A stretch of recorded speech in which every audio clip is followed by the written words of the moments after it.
Hey everybody, Dave Wild here. Wanted to do a video today, kind of follow up my last one where I talked about Galaxy Zento, but I'm going to get deeper into MS today. As I give you 12 things that I hate about MS. And the purpose of doing this is to help dispel the myth about how we don't look disabled, and really a lot of us with that sometimes, you know, people are trying to be sympathetic or whatever, but it doesn't land the right way. Just take my advice, because I tell you what, if we looked the way we feel, you would be running and screaming, because we would look like something out of a horror movie, because it doesn't feel good, you know. And it's all about nerves. It's all underneath the surface, or in our skin, or other places like that. It's all right there. And so I want to give you a little bit of insight, and you know, if you know anyone who has MS and you want to learn a little more about it, ask them what they're dealing with. Or, you know, you can look it up online even. There's great resources to learn about MS. And, you know, for what it's done to me, on top of the fact that I am a high-functioning autistic, is crazy. So, let's take us into this and you'll see what I mean. The 12 things that I hate about MS. Number one, rubber knees. That's what I call them. I call them rubber knees, and I'll tell you why. You know, when we were kids, we'd go up to each other and tap each other behind the knee and make the person go, whoa, whoa. My knees do that at random every day, multiple times a day. I've fallen twice so far. I usually have to catch myself on counters or use a cane when I'm out and about, and purely for safety reasons. I mean, sometimes I could be feeling really good, but if I'm going to be out for a long time, gotta have my cane. And that's because I don't know when my knees or my, you know, the entirety of my legs are just going to want to throw me on the ground. And, you know, that can get worse with you know, things like number two, and number two is going to kind of spiral us into some of the other things, and that is sudden fatigue. And sudden fatigue is not like, whew, that was a workout, that was tough. It's because you just hit this wall, and the things that can cause you to hit that wall are so small. All I did was the dishes, and I can't move for the rest of the day. Took the trash out. My body doesn't want to work now. And it's not like I'm gasping for breath or anything. It's just this amazing, tiring, draining fatigue that makes it feel so tedious just to move. So I have to pace out the things that I do every day to make sure that I can actually get the next thing done. Laundry is a process that takes all week, because I may only get a load or two loads done in one day. And then I forget that it's there, which we'll get to in a minute. But you just don't know what's going to cause that fatigue to go off. And it's got a hair trigger on it. So you can wind up feeling totally crushed for going out and getting the mail. So now with that sudden fatigue, we'll find things like number three, and that's good old loss of balance and coordination. This is where I'm kind of, you know, trying to get around and coordinate, and I'm having troubles doing so. And you know, I'll try to write my name and it's all scribble, or I'll walk into doorways because I can't quite get my body to center right, or you know, I've had misfires. I'll reach for a doorknob and jam my fingers. There was once that I was having a bowl of hot chili, and I went to reach for the spoon and stuck my hand in the bowl of hot chili. And I didn't just touch my fingers to it and go, oops! My hand just went right in. Just right into it. So I'm sitting there going, great. I've got hot, my fingers are burning. This hurts. But I couldn't stop it. Because the nerves control what your body does. And when they misfire, you can't do anything about it. If you think you can, take a little stick or something, or a small hammer, don't do it hard because you'll hurt yourself, and tap that fun little nerve center on the front of your knee. Don't move your leg. Don't do it or you fail. Don't do it. Can't do it. You know why? It's a nerve reaction. Involuntary response. You can't decide not to do it. And that's what MS does to you. It turns your entire body into a chain of involuntary responses that you have no control over. You know, and that's where that loss of balance and coordination comes in. It just gets difficult to manage things. And the more fatigued you get, the worse all those things get. And that brings us to number 4, which is what I call the cog fog. And it's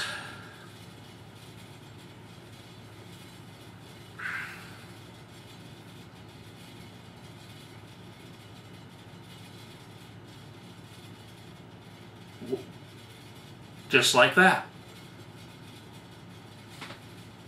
And it feels just like that. And it feels like your forehead is full of lead. And it's so hard to get your thoughts to organize so that you can interact with the world around you. Very hard. And you're just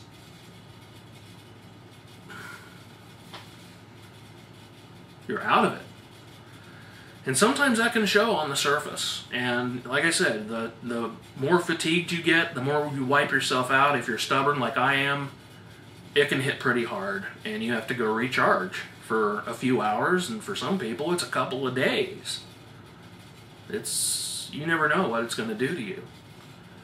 That cog fog and the fatigue and all that fun stuff will there went my speech, and hold on, we'll get to that. Links right into number 5, the drunk state. You ever see those t-shirts, and some people have, that say, I'm not drunk, I have MS? There's a reason that we have that t-shirt. It's because sometimes we'll be slurring our speech and we'll kind of... and we'll seem like we're drunk. And that is the combination of that cognitive fog lending into the fatigue, lending into screwing up our coordination. And that's a point where our MS is really kicking us hard, hitting us hard, beating us up. When you're having that, that person needs to go and basically lie down somewhere, because it's the only thing you can do. That's it. Yeah, and we'll stumble around, you know, because our legs don't want to work right, and we'll wobble. Yeah, but we're not drunk. I don't drink at all. I wouldn't want to risk it. But it's that drunken state that can really mess you up, and people think, well, what has he been doing? Just getting my butt kicked by MS. You know, and then that brings us to number 6 here, and that's the memory haze. Now, there's different levels of the memory haze. There's that cognitive function that smashes things up, or there's... What? Are you sure we saw that? No. Yesterday? I didn't do that yesterday. We did. Oh. Boy, I'm not pulling that up at all up here. I don't remember it. Seriously. I don't remember it. Whatever it was I might have been talking about with that person, they'll come up. Hey, remember that movie we just saw? Which one? It's like stuff just blanks out. It goes away. Then later on, you know, I might, oh, God, yeah, dang it. Oh, I hate it when my head does that to me. And that's just that memory haze that blanks things out and screws things up in your head. It's just what it does.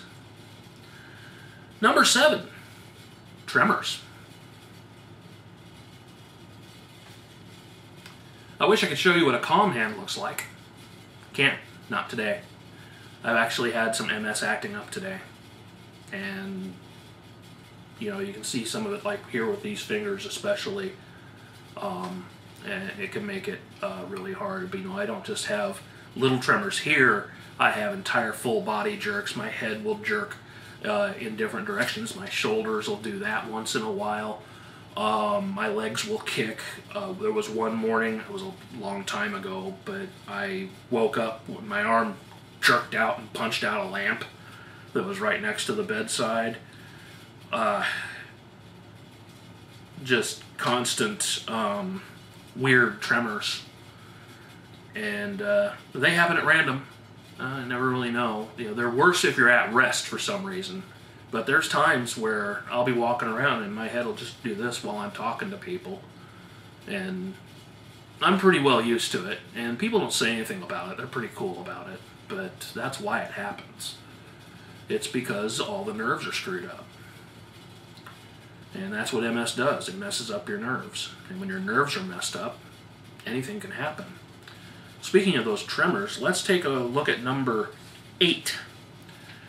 So, you know, the tremors happen on the outside? No, they happen on the inside too. I call this mouth gnashing. And it's infuriating, it's painful, but while speaking or eating, I will bite the insides of my mouth and tongue due to misfires and draw blood. This isn't a case where once in a while, oh, yeah, bit my lip, no big deal. Happens all the time. It's an almost daily thing. Matter of fact, I'll wake up in the middle of the night because my jaw went and bit my tongue. And it hurts. It's painful. Makes it difficult to eat, makes it difficult to talk. So at times, yeah, that's part of what your nerves do. And, you know, we can take another step further with number 9, esophageal spasms. And, you know, when I lost my speech earlier, I kind of went, yeah, you know, I pointed that out to you. That's where this is at, because sometimes I'll try and talk and all that comes out is gibberish. You know, I just gnash my words and it comes out as nothing. But the esophageal spasms, I just had one, are like trying to swallow but not being able to go through the whole process. And things will kind of jump up and down in here. It can be hard to swallow at times. It can make me choke if I'm trying to eat. An esophageal spasm will mess with me when I'm trying to swallow and cause things to go the wrong way. And I'll, you know, just have weird swallowing. I can have weird, like, reverse hiccups where I have a gasping sensation. And sometimes people will think I'm choking and I'll have to wave them off. No, don't Heimlich me because I'm just having a spasm. It's nothing that I can, you know, stop or control, but I'm okay. I'm breathing. Yeah, don't Heimlich me. I won't enjoy that. They just happen, and it's not really painful unless you choke. Then it hurts. But it's weird. It's really a weird sensation. And I'll tell you what, next, throwing this in at number 10, chills. I'm not a person who has problems with cold, okay? Cold has never been a problem for me until MS reared its ugly head and went into full forward. I get these chills, and it could be 70 degrees in here, and I have got this unearthly chill, and I'm just freezing. Freezing. And I want to just wrap up in anything I can find because I'm just sitting here going, why am I so cold? And it's because the nerves aren't registering properly or sending the right messages. It's not cold in here. But I'm getting chills as if it is. And it's crazy. I hate it. That's why it's on the list. Let's take a look at number 11. Pins and needles. Numbness. You'll talk to a lot of people with MS and know about this one. Now my blood pressure's fine. It gets checked and rechecked. I'm on Azor. Bases are covered. But I cannot stay in the same position for a long period of time. Even if I'm laid out on the couch, got my legs out, I'm leaned back, I'm comfortable, I'm watching TV, my legs will go into pins and needles mode, and I will have to move, or it'll start to really hurt. I have to shift my weight here, there, here, there. I love going to the movies. Sitting a long time in the theater seat really sucks. Sitting a long time in a car drive really sucks. Can't do it. I have to shift. I have to move. So you get those pins and needles, and they can happen anywhere on your body, and mostly it's through my arms and legs and my elbows, and I have to move, and I have to wake up in the night and shift myself around. So it messes up sleep patterns a lot. But they just come on out of nowhere. And it feels like, your limb's trying to pass out because it's not getting blood flow, but it totally is. It's just I have to move. And why it does that? Well, I think it's got to be just more of that nerve business. I'm sure nerves help control your circulatory system. I'll tell you what, that brings us to number 12, which is the thing I hate the most. And that is losing the skills that I love. I've been an artist all my life, designing things like this. And to have that kind of stuff just slowly eaten away from you is terrible. It's terrible. I'm holding on. I'm fighting that as much as I possibly can. I use different tools than I used to. Digital is really great and helps me to get some stuff done. It's not as good as I used to do. And that gets to me. But you gotta keep fighting. You just have to keep doing it. Deny MS. Don't let it. Don't just roll over and take it, because what you stop using, you will lose faster. That is the progress of MS. And I do take meds to slow it down. I take Copaxone shots. Whenever I take a Copaxone shot, it feels like somebody just gave me a Charlie horse in whatever location I took the shot in. Lasts about 3 minutes. Fairly painful. Giving myself shots, it feels like I'm being punched by somebody a bit bigger than me. So, I'm going to wrap this up with some of the things that are threats to me with MS that I have to watch out for. Falling down. I it's hard for me to stop myself if I'm going to really fall, so injuries could be severe. That's dangerous. I have to watch out for that. Getting lost because of that cognitive and memory haze. I can lose where I am, and there are times when I've had to ask my wife in the car, what street am I on? Where am I at? You know, don't be a smart aleck with me and say, well, you're in this city. Yeah, I know that. Where, you know, help me get my position back because I lost it. You know, everyone has a kind of position sensing for when you get used to an area. And I've lived here for about 3 years. I can lose it. I can lose where I am. 1 second. Much better. Home accidents. That involves falling down, misfiring with my hands when I'm trying to cut something with a knife, spilling a hot pot all over myself. Hasn't happened yet, thank God, but, you know, it sure could. Home accidents, I need to be cautious. I need to make sure when I'm walking around the house that I've got a clear walkway, which means I have to bug my son a lot about where he's playing with stuff because I gotta be able to move through. You know, if there's something on the floor for me to trip over, don't worry, I'll trip over it. My body will find it. Overexertion. You know, thanks to that sudden fatigue issue, I have to pace myself very carefully and watch out for overexertion. If I overexert myself too early in the day, I'm going to be in trouble because I'm needed for some things throughout the day. You know, for example, I need to pick up my son from school.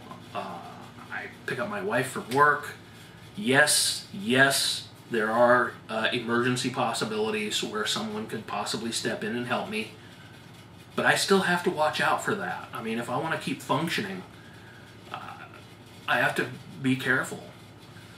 So, heat. And I live in Louisiana, so think about that for a second. I've got to watch out for heat. If I'm standing out in the heat for too long, I will hit that fatigue wall really fast. So I can't be out there very long.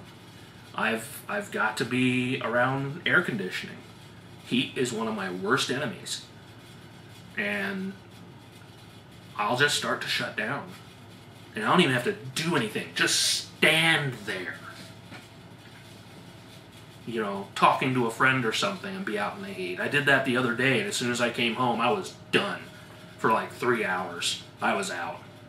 Fortunately, it was at a point in the day where I could set an alarm, get up a few hours later and go, okay, I'm cool. And go on and do stuff. But that is,